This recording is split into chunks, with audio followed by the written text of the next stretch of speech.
আপনি কাকে বসিয়েছেন পজিশনে তাতেই বোঝা যাবে আপনার পলিসি কি, আপনার নীতি কি। ডক্টর ইউনূস কি উপনিবেশ বিরোধী?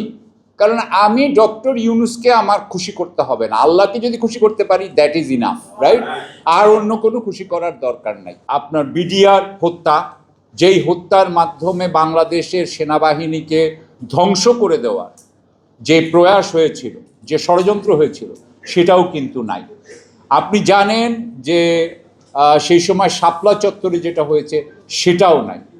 সুতরাং আমরা দেখতে পাচ্ছি যে আরেকটা বড় জিনিস, অত্যন্ত বড় জিনিস, সেটা হচ্ছে যে 1975-এর 15ই আগস্ট আসলে তো আমরা বাকশালের অধীনে ছিলাম।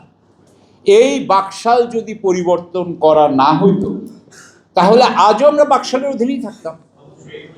বাকশাল থেকে বের হওয়ার তো অন্য কোনো উপায় ছিল না, এবং আমরা কি করলাম, সেই জিনিসটাকেই সম্পূর্ণ মুছে দিলাম। এবং এখন পর্যন্ত যে কয়জন বিপ্লবী বেঁচে আছেন তারা কিন্তু এখনো বাংলাদেশ আসতে পারতেছেন না, কারণ তাদের নামে কিন্তু এখনো মামলা আছে।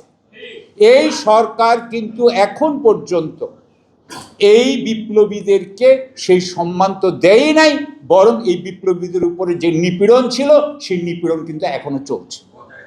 সুতরাং এই কয়েকটা দিয়ে আমি আপনাদেরকে প্রথমত বুঝাইতে চাইলাম যে জুলাই ঘোষণায় আরো অন্যান্যরা বলছেন, আমি খালি কয়েকটা বললাম। আজকাল এই উপনিবেশ বিরোধী একটা কথা দিয়ে কিন্তু জুলাই ঘোষণা শুরু হয়েছে, উপনিবেশ বিরোধী।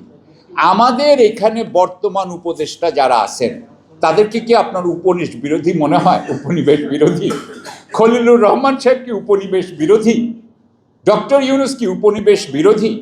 কারণ আমি ডক্টর ইউনূসকে আমার খুশি করতে হবে না, আল্লাহকে যদি খুশি করতে পারি দ্যাট ইজ ইনাফ, রাইট? আর অন্য কোনো খুশি করার দরকার নাই। একটা জিনিস দেখেন, ইংরেজিতে একটা কথা আছে, পার্সোনেল ইজ পলিসি। আপনি কাকে বসিয়েছেন পজিশনে তাতেই বোঝা যাবে আপনার পলিসি কি, আপনার নীতি কি। এখন যখন 2014 সালে আমি যখন এনডিসি থেকে বললাম যে আমি এই চাকরি করব না, শেখ হাসিনার চাকরি করব না, এই সরকারের অধীনে চাকরি করব না, তারপরে একটা বছর ধরে আমাকে আমার তৎকালীন যিনি বস, যিনি একজন অ্যাকচুয়ালি পরে আমরা জানতে পারি একজন কুখ্যাত ব্যক্তি, ওনার নাম হচ্ছে লেফটেন্যান্ট জেনারেল মোল্লা ফজলে আকবর।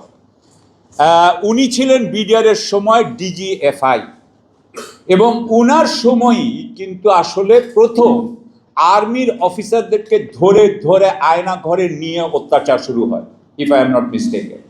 এবং উনি কিন্তু এটা শুরু করছেন, উনি আমার বস ছিলেন, এবং আমি উনার আবার খুব প্রিয় অফিসার ছিলাম।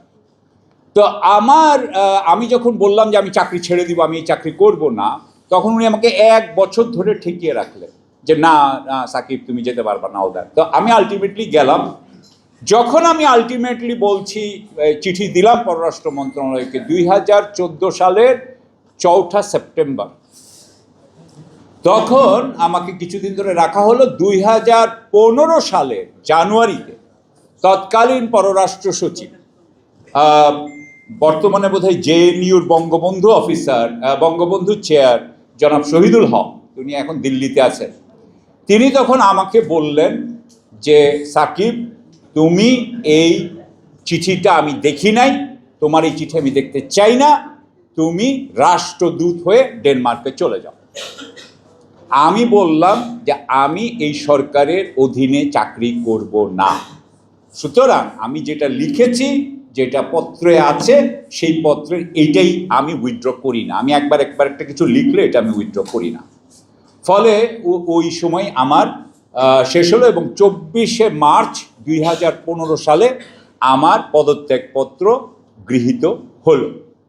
এখন চিন্তা করেন যে বাংলাদেশের সরকারের আসলে কিন্তু আমি ছাড়া আর কোনো ব্যক্তি চাকরি ছাড়ে না, আর কেউ চাকরি ছাড়ে না।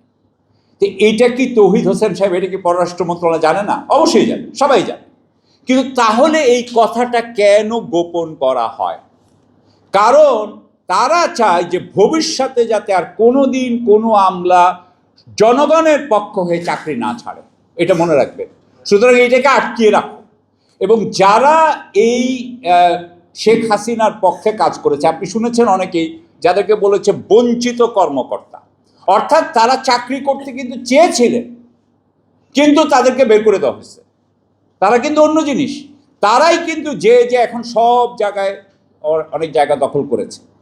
কিন্তু উনারা চান না যে অফিসার সত্যিকার অর্থে নৈতিকভাবে একটা অবস্থান নিয়েছে, এই নৈতিক অবস্থান যদি আমলারা নেয় তাহলে কিন্তু এখানকার সরকার চালাইতে পারবে না জনগণের বিরুদ্ধে।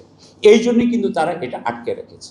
এবং সেই জন্যই আজকে যাদেরকে বসানো হয়েছে উপদেষ্টা পদে বলেন, সচিব পদে বলেন, তারা সবাই, আমার কাছে তাদেরকে কাউকেই মনে হয় নাই যে তারা আপোষহীন বা জনগণের পক্ষের মানুষ।